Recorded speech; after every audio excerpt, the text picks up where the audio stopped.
besoin de vous rassembler. S'il vous plaît, Voilà. approchez-vous, s'il vous plaît, Merci, merci. Monsieur Benamou, Monsieur Kerbouche, les Perpignanais, les Ariégeois, les Biterrois. Excusez-moi si j'en oublie quelques-uns. Merci d'être venus au rendez-vous de la date du 12 mai. Voilà, ici nous sommes des citoyens français, anciens combattants harkis. Ça, il faut plus qu'on parle de communauté. On est venu au mémorial de Rivesaltes, dit le tombeau des harkis. Pour moi, c'est le tombeau. Hein. On a voulu falsifier notre histoire. Il faut se battre jusqu'au dernier. Nos parents, la plupart, ils sont sous terre.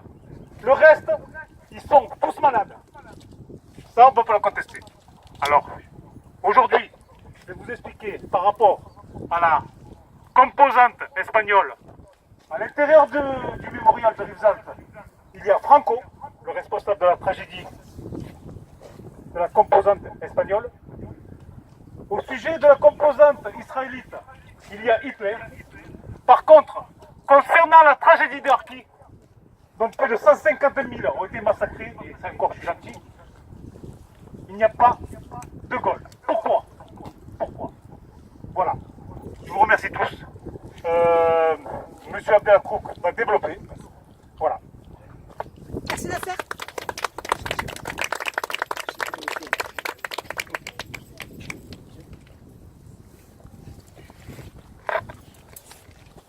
Bon, je me représente, je suis Abdelakrouk, je suis un militant de la cause harki depuis des années, ce qui nous ramène ici à un souvenir très douloureux. Pourquoi le mémorial? Le mémorial, c'est la maison mère, c'est le premier berceau de nos parents, de nos mamans, des enfants de harkis, filles et filles de harkis, exilés de leur terre natale, l'Algérie, l'Exode. Nous allons rendre hommage aux justes qui ont sauvé les harkis et leurs descendants de leurs bourreaux terroristes, le FLN. Si 56 ans nous sommes encore là, c'est qu'il y a une volonté délibérée de tous les gouvernements qui se sont succédés d'avoir la volonté d'éradiquer cette composante de citoyens français anciens combattants harkis. Nous rejetons les qualificatifs de supplétifs et d'assimilés. Le 12 mai est une date significative, tragique et historique et qui doit devenir officielle. Or, aujourd'hui, je vais vous faire un discours. Donc, le groupe de travail de transition impartiale et exemplaire à l'article 1er de la Constitution du 4 octobre 1958 de la 5e République pour la justice de la composante citoyens français, anciens harkis et de leurs descendants font un récapitulatif de l'histoire de leurs aïeux à leur père. Notre devise, ne pas instrumentaliser l'histoire, mais à la rétablir. Ils ont contribué à la grandeur de la France. Nous avons une pensée pour nos arrière-grands-parents de la première bataille de Sébastopol en 1846, sous le commandement du maréchal MacMahon, troupe de soldats indigènes de confession musulmane, recrutés en Algérie, régiment qui a été le plus décoré de l'armée française de toute son histoire. Nos arrière-grands-pères, en 14-18, tirailleurs indigènes algériens de confession musulmane, où 80 000 d'entre eux sont tombés au combat à Verdun. Nos grands-pères, 39-45, aussi glorieux combattants, grande bataille à la baïonnette, à Monte Cassino, face à l'ennemi nazi, nos pères dans la cuvette, sous le commandement de Bijard, à Dien Ben Phu, puis jusqu'à l'Algérie, jusqu'en 1962.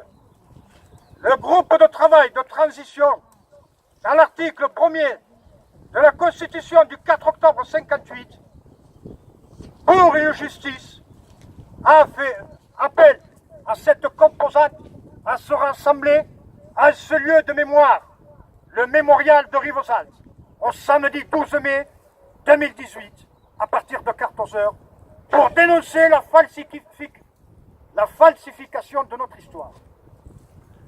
Nous voulons que cette date soit officielle, car elle est tragique, et surtout du souvenir du désarmement, de l'abandon et du massacre suite à 2 télégrammes du 12 mai 1962 et du 16 mai 1962, à savoir que nous sommes les héritiers de la Grande Muette.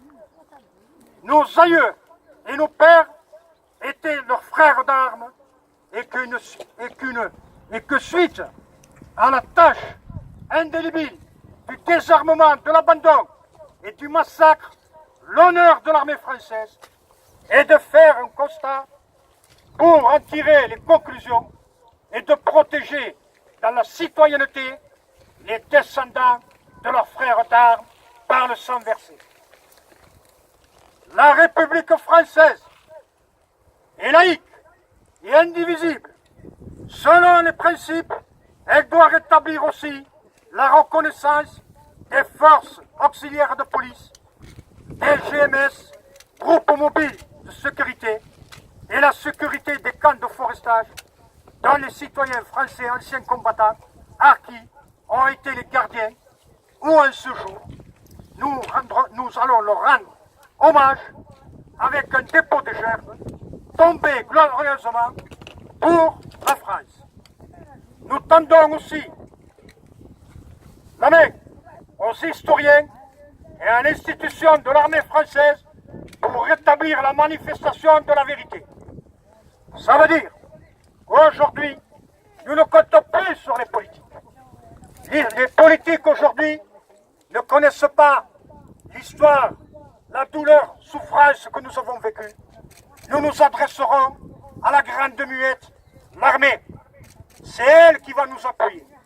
Nous avons été déjà contactés par des associations de la ville de Zonza, en Corse, pour entrer en contact avec nous sur ce contentieux qui perdure depuis 56 ans et que nous constations que depuis 56 ans, l'État français est en constante violation avec l'article 1er du bloc de constitutionnalité de la Déclaration des droits de l'homme de 1789 qui est intégrée dans la Constitution du 4 octobre 1958 où elle dit « La France est laïque et indivisible.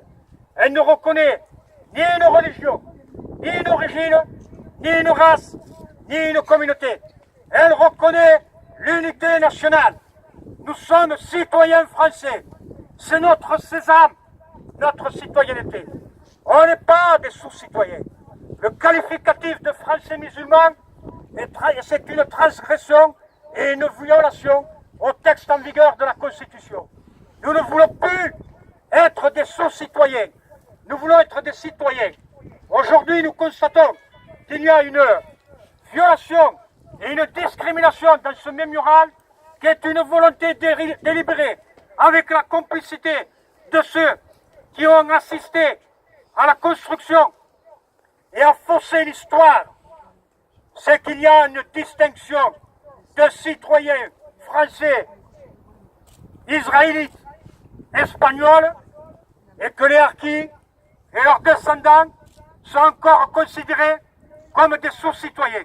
Et ça, il va falloir se battre pour que nous ayons une pierre de taille gravée dans la Constitution, et que nous devons rentrer dans les manuels de l'histoire de France. Nous sommes l'histoire de France. Nous voulons ni les mesurettes, ni l'assistanat, ni le monde. Nous voulons que le gouvernement demande au Parlement de prendre une ordonnance sur l'article 38 afin que celle-ci soit validée pour qu'elle reste valide, promulguée par le chef de l'État et rentre en vigueur et déclarée au journal officiel. Qui dit reconnaissance, dit réparation.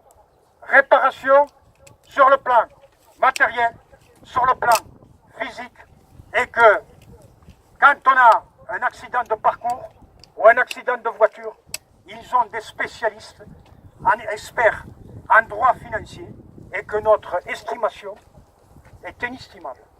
Quand nous avons rencontré M. Sceaux, le 30 mars, préfet nommé par le chef de l'État, M. Macron, il nous a demandé de faire une estimation sur notre préjudice. C'est inestimable. Nous ne sommes pas là, nous ne sommes pas des marchands de tapis, nous ne sommes pas des chiffonniers. Aujourd'hui, il faut que ce contentieux qui perdure depuis trop longtemps, il faut que nous rentrons dans les rangs de la République avec une référence explicite suite à notre légitimité de citoyens français. Je vous remercie d'avoir été à l'écoute et nous laisserons des prises de parole au moment opportun suite à cette cérémonie. Je vous remercie. Merci Abdallah.